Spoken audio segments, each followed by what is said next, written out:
Halo teman-teman, apa kabar semuanya? Semoga semuanya sehat ya. Perut kenyang, hutang lunas, yang jomblo disegerakan dengan pasangannya, yang sudah berpasangan semoga dilanggengkan hubungannya, diberi rezeki nomplok, serta mempunyai kuota berlebih untuk nonton review film tahun 2022 berjudul Sisu. Film ini mengambil latar belakang di Lapland, Finlandia selama Perang Dunia II, bercerita tentang seorang pencari emas yang berusaha mengamankan emasnya dari kebrutalan Nazi pada saat itu. Bagaimana cerita selanjutnya? Tanpa babi bu dan bla bla bla, kita ikutin alur ceritanya. Tapi sebelumnya, bagi kalian yang suka dengan channel ini, tolong sisihkan jemarinya untuk menekan tombol subscribe dan nyalakan loncengnya untuk mendapatkan info terbaru dari Calawak. Film ini diawali dengan seorang pria veteran perang yang sebenarnya tidak ingin lagi berurusan dengan perang, karena dengan perang kita tidak bisa menemukan kebahagiaan, makan enak, tidur nyenyak, dan tidak bisa tertawa terbahak-bahak. Pria ini bernama Atami. Dengan ditemani seekor anjing, dia berusaha menemukan emas sebanyak-banyaknya untuk modal kawin barangkali, atau setidaknya dengan emas yang dia temukan berharap bisa di sisa hidupnya menjadi lebih baik. Satu persatu dia mendayung emas dari sebuah sungai. Akhirnya dia menemukan sebiji emas yang segede butiran pasir. Walaupun dia menemukan emas yang sama kutil aja, gedean kutil, dia pun senang dan berteriak kegirangan. Dengan ditemani seekor kuda dan anjing buluknya, sementara itu beberapa pesawat tempur melintasi di atasnya. Atami cuek aja, ngapain juga minta duit. Atami terus menggali tanah setelah bosan mencari emas di sungai. Sesekali dia melihat sekelilingnya, takut ada tentara menghampirinya atau barangkali ada tukang es cendol lewat ke situ. Tampak dari kejauhan terlihat letusan bom di suatu wilayah yang sedang berperang. Berhari-hari dia di situ dengan mendirikan tenda. Pekerjaannya setiap hari adalah menggali dan menggali. Sampai akhirnya dia menemukan sebuah bongkahan batu berwarna kuning. Dia meraba-raba meyakinkan bahwa itu memang keras, bukan lembek seperti Atami pun tertegun saat itu juga. Perasaan campur aduk penuh bahagia terpancar dari raut mukanya. Emas yang begitu banyaknya membuat dia menangis sejenak, seolah-olah tidak percaya apa yang dilihatnya. Akhirnya bongkahan emas sudah terkumpul di depannya. Dia pun membasuhi badannya dengan air, tampak bekas-bekas luka terlihat. Dia pun sadar perjuangannya belum berakhir. Perjalanan membawa emas untuk sampai ke kota pasti banyak rintangannya.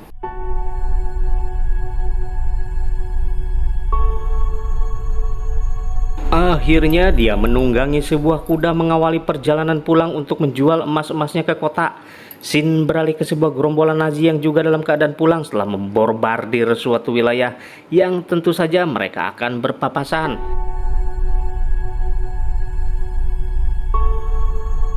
Dengan santainya Atami melewati rombongan mereka, tidak memperdulikan dia menjadi bahan tertawaan para prajurit. Tampak dari dalam sebuah mobil, beberapa wanita yang menjadi tawanan berada di mobil tersebut, dan seorang prajurit baru saja melampiaskan nafsu bejatnya.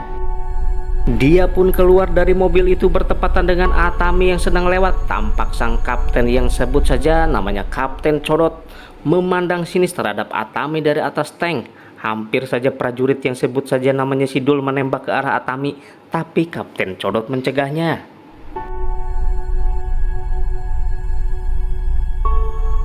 Atami terus melanjutkan perjalanan sampai di suatu tempat banyak mayat-mayat yang tergantung di tiang. Hingga akhirnya dia berpapasan dengan prajurit lainnya. Prajurit itu menyuruh untuk turun dari kuda. Dia bertanya tujuan Atami dan memastikan bahwa di depan sudah tidak ada siapa-siapa lagi. Kemudian dia mengecek bawaan Atami yang dibawa oleh kuda, dan benar saja Atami yang membawa emas ketahuan oleh mereka. Atami kemudian merunduk dan menyuruh anjingnya untuk pergi. Sesaat kemudian prajurit itu menembaki anjingnya. Atami pun marah. Prajurit itu menodongkan senjata ke arah Atami dan disuruh untuk berlutut. Tiba-tiba saja Atami mencabut sebuah pisau dan menusukkan tepat di kepala prajurit itu.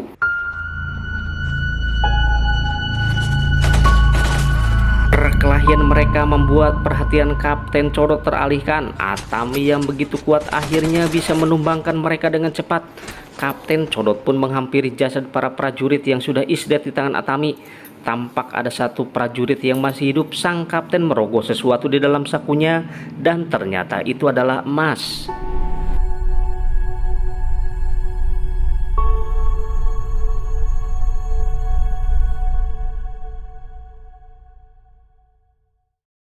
Sang kapten yang tadinya mau pulang akhirnya berubah pikiran untuk memburu Atami karena yang dibawa Atami adalah emas. Atami menyadari bahwa ia sedang diburu. Dia pun melajukan kudanya dengan cepat, sementara itu dihujani dengan tembakan dari tank. Sampai akhirnya sebuah tembakan mengenai Atami dan kudanya.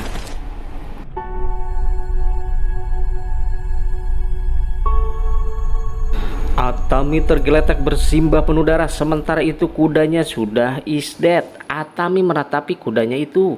Sementara itu pasukan Kapten Codot datang menghampirinya, tampak di sekeliling banyak ranjau.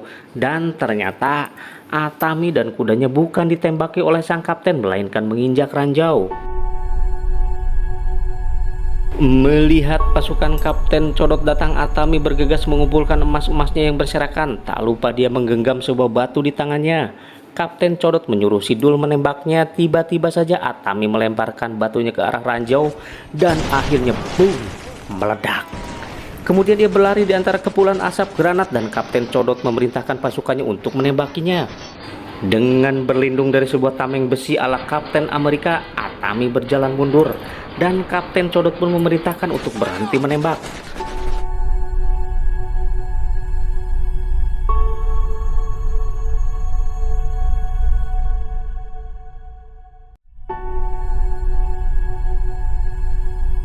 Di antara kepulan asap yang belum nampak Atami batang hidungnya, sang Kapten Codot menyuruh salah satu prajuritnya untuk mengecek keberadaan Atami.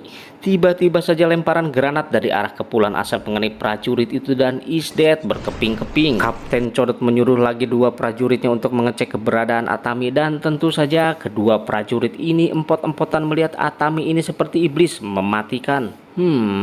Satu prajurit is dead menginjak ranjau dan satunya pun akhirnya sama. Bodor.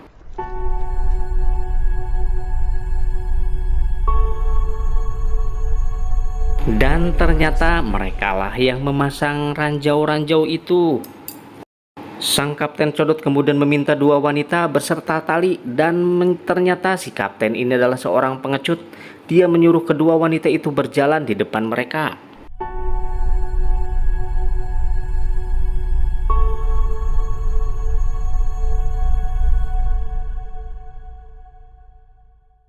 Sementara itu Sidul mendapat telepon dari sang jenderal untuk kembali ke Norwegia. Dan si jenderal bilang bahwa mereka untung tidak terbunuh oleh Atami, karena Atami ini komandan di Finlandia yang paling banyak ditakuti keberadaannya. Dan jenderal berpesan kepadanya agar tidak bermacam-macam dengan Atami. Atami ini kehilangan keluarganya di Rusia karena peperangan. Semenjak itu dia menjadi pendendam dan tidak menerima perintah dari siapapun. Dan tentu saja Atami ini bengis dan kejam. Dia sendiri menjadi pasukan yang mengerikan dan sudah membunuh 300 pasukan Rusia. Dan pasukan Rusia menamainya Koschai alias tidak pernah mati.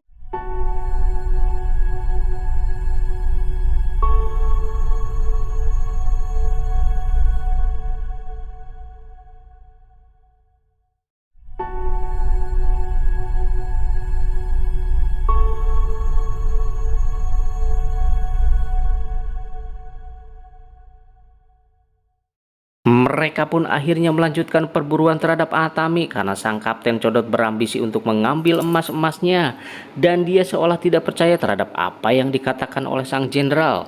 Sin kembali ke Atami yang sampai di suatu mobil yang terbakar. Dia pun akhirnya beristirahat di situ dan ternyata sebuah tembakan mengenai lengan dan kakinya. Dia pun mengeluarkan peluru dengan sebuah pisau dan akhirnya Atami tertidur di tempat itu. Tak sadar bahwa pasukan Kapten Codot datang menghampirinya.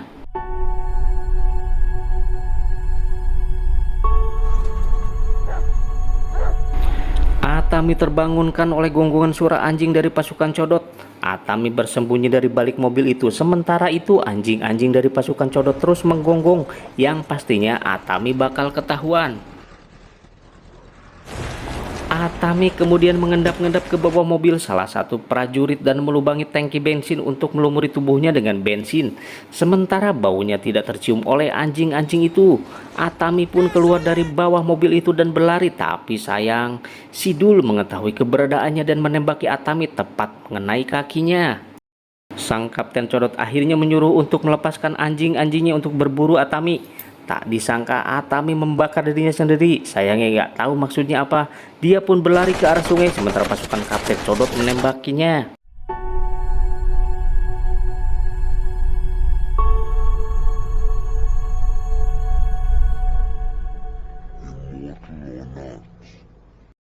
Atami bertahan cukup lama di dalam air, sementara itu pasukan Codot terus menunggunya.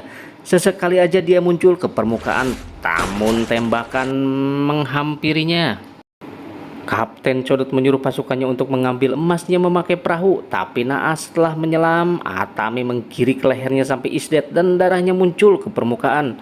Codot kemudian menyuruh pasukannya lagi untuk menyelam mencari tahu. Dengan perasaan takut, prajurit itu menuruti apa kata sang kapten.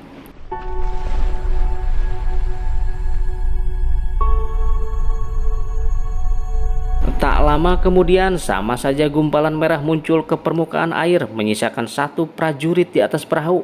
Atami kemudian menyeret perahu itu dari dalam air dan pasukan Codot pun akhirnya menembaki pasukannya sendiri.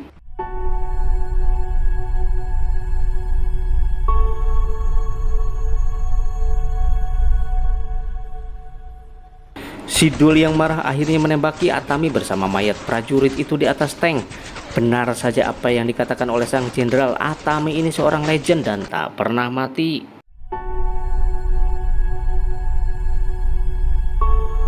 Di saat Kapten Codot dan prajuritnya kebingungan, tiba-tiba saja anjing dari Atami melintas di depannya dan Kapten meminta untuk disediakan perahu.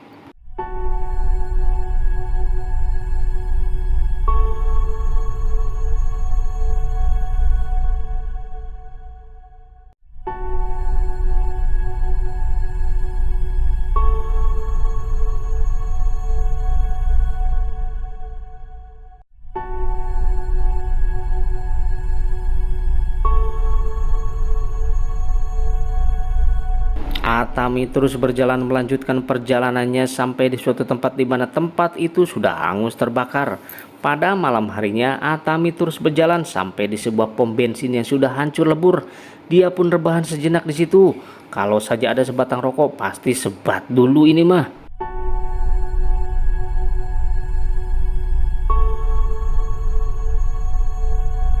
Tiba-tiba saja anjingnya Atami datang menghampiri. Atami pun menyambutnya, tapi si tubuh anjing tersebut ada rakitan bom yang siap meledak. Untung saja dengan sigap Atami melepaskan bom itu dan akhirnya anjing pun bisa diselamatkan. Bersamaan dengan itu muncul Kapten Codot dan ajudan yang kemudian mengikat Atami ke tiang gantungan.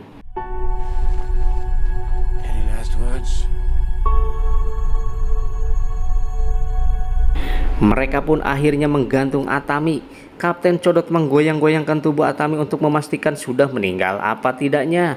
Setelah dirasa Atami tidak bernyawa lagi, mereka kemudian meninggalkan tempat itu. Kemudian dia memasukkan kakinya yang terluka ke sebuah paku yang menempel di tiang, sehingga tubuh Atami tertopang paku tersebut.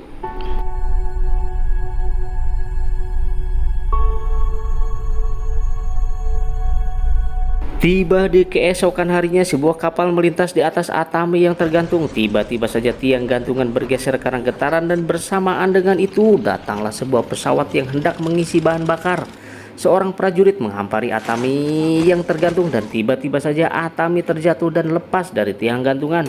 Si prajurit mengetahui bahwa Atami masih hidup dan hendak membunuhnya. Tiba-tiba saja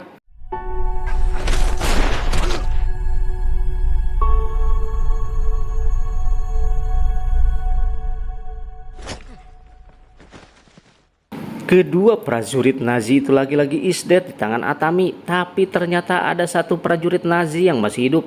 Atami membiarkannya dan tidak membunuhnya. Shin beralih ke rombongan Kapten Codot yang berhasil membawa emas hasil kerja kerasnya Atami. Sedangkan Atami sendiri sedang mengobati luka di sekujur tubuhnya sementara prajurit yang masih hidup itu memperhatikannya.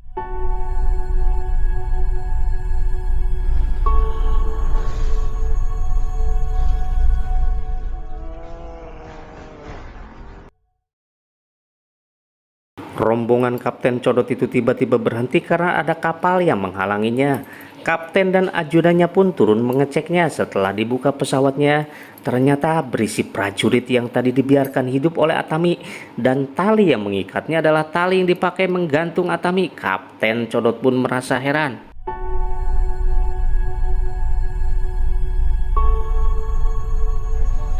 Dia pun memerintahkan anak buahnya untuk bergerak. Sementara itu di dalam mobil, salah seorang wanita menceritakan tentang Atami yang tidak pernah mati. Tiba-tiba saja kedua prajurit yang sedang mengobrol dengan wanita itu is dead satu persatu. Dan Atami pun masuk ke mobil yang membawa para wanita itu sekaligus mempersenjatai mereka. Di lain tempat, satu persatu prajurit pun is dead dan sebuah mobil truk sekarang dikendalikan oleh wanita. Dan Atami pun bergerak menuju tank yang dikemudikan sang kapten. Sementara itu truk yang dikemudikan wanita itu tancap gas. Dan setelah mobilnya sejajar dengan para prajurit, kemudian yang terjadi adalah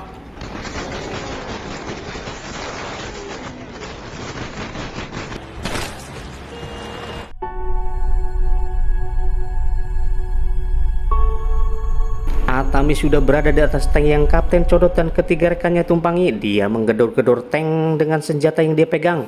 Sesaat kemudian sopir tank menginjak rem dan akhirnya Atami terlempar ke depan. Saat itulah Sidul memberondong tembakan ke arah Atami, tapi lagi-lagi tidak berhasil sampai akhirnya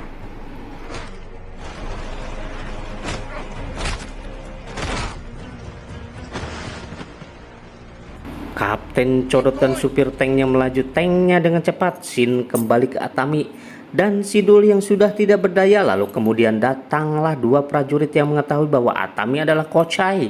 Akhirnya mereka melempar senjata dan melarikan diri. Dul ditinggalkan begitu saja oleh Atami, tapi kemudian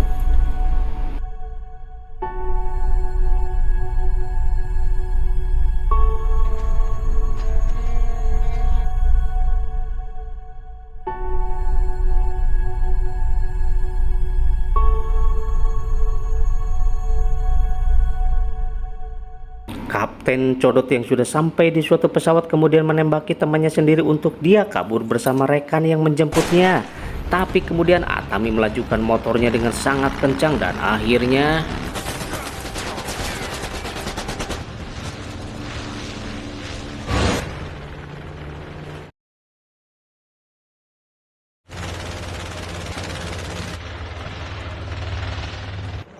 You're not dead, you fly this fucking plane.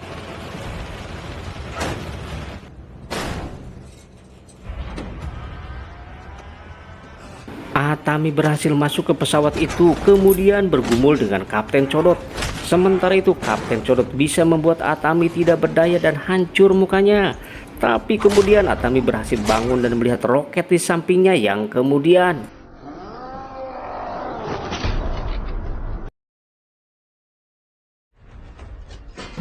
Kapten Codot pun terbawa dengan roket ke dasar bumi.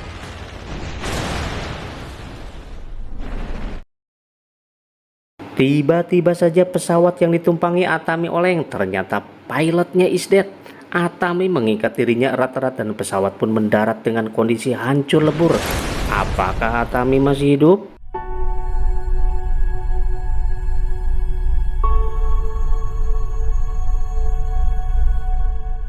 Ternyata benar saja Atami seorang legend Kochai yang tak pernah mati. Dia menenteng kembali emas yang sebelumnya direbut sama tentara Nazi. Akhirnya dia dipertemukan kembali dengan anjing kesayangannya. Kali ini dia menuju sebuah bank untuk menukar emas-emasnya dengan uang. Semua mata tertuju padanya seolah mempunyai isyarat bahwa Atami sang Kochai merupakan legenda Finlandia yang tak pernah mati.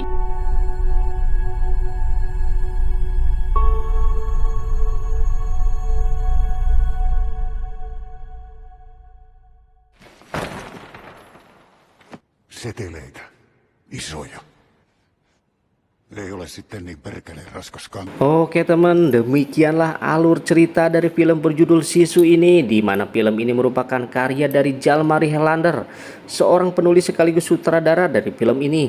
Bagi teman-teman yang penasaran dengan arti sisu ini, sisu merupakan istilah atau pedoman dari orang-orang Finlandia, di mana merupakan suatu karakter kuat, pemberani dan kuat dalam menghadapi rintangan apapun. Oke, semoga semuanya terhibur. Saya doakan teman-teman semuanya sehat, diberi banyak rezeki sehingga bisa membahagiakan orang-orang terkasih di sekeliling kita. Kesepian tanpa kekasih. Sekian dan terima kasih. Bye-bye.